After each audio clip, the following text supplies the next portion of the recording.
हिरनी की रक्षा। संत गुरु रविदास जी से संबंधित कहानी। गुरु रविदास कोमल हृदय के महापुरुष थे। एक बार लहरतारा तालाब, जो कि कबीर की प्रकट स्थली है, उन दिनों वहां पर घना जंगल था। वहां एकांत रमणीय स्थान पर गुरु रविदास ध्यान की अवस्था में बैठे थे। आसपास प्रकृति का दृश्य मन को मोहित कर रहा था।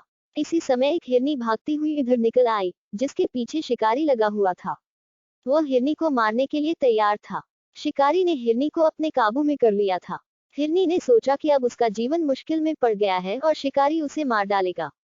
उसने सोचा कि अब वह अपने बच्चों से नहीं मिल सकती, दूध पिलाना तो बहुत दूर की बात है। हिरनी अपने मन में ऐसा सोचकर डहकी हो रही थी। अपने बच्चों को याद कर उसकी आंखों से आंसू बहने लगे। यह देखकर शिकारी ने पूछा कि तेरी आंखों में आंसू आने का क्या कारण है। हिरनी ने कहा कि मुझे अपने बच्चों की याद आ रही है, इसलिए मेरी यह हालत है। शिकारी से हिरनी ने कहा, तू मुझे 2 पल के लिए छोड़ दे, मैं अपने बच्चों को दूध पिलाकर तेरे पास आ जाऊंगी। शिकारी ने उत्तर दिया कि यदि कोई तुम्हारी जमानत देगा तो मैं तुम्हें छोड़ सकता हूँ। पास ही गुरु रविदास थे।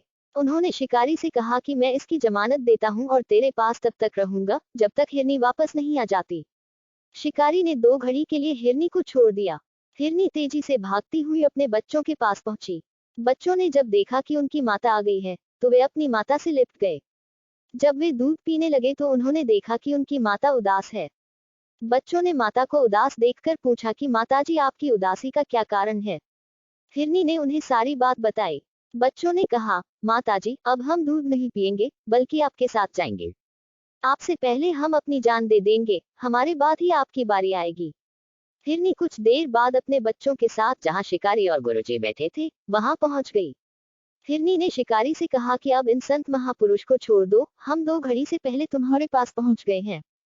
जब शिकारी ने हिरनी को मारने के लिए कटार का वार किया तो शिकारी का कटार वाला हाथ ऊपर ही रह गया। वह जड़ पत्थर के समान हो गया। उसकी अपनी आंखों के सामने मृत्यु नाचती हुई दिखाई देने लगी। जब उसको ऐसा आभास हुआ तो वह मन ही मन पश्चाताप करने लगा और बार बार गुरु रविदास को प्रणाम करने लगा। उसने उनसे क्षमा मांगी। गुरु रविदास ने उसे भविष्य में शिकार करने से मना किया और उसे अपना शिष्य बना लिया। बोलो संत गुरु रविदास जी की जय।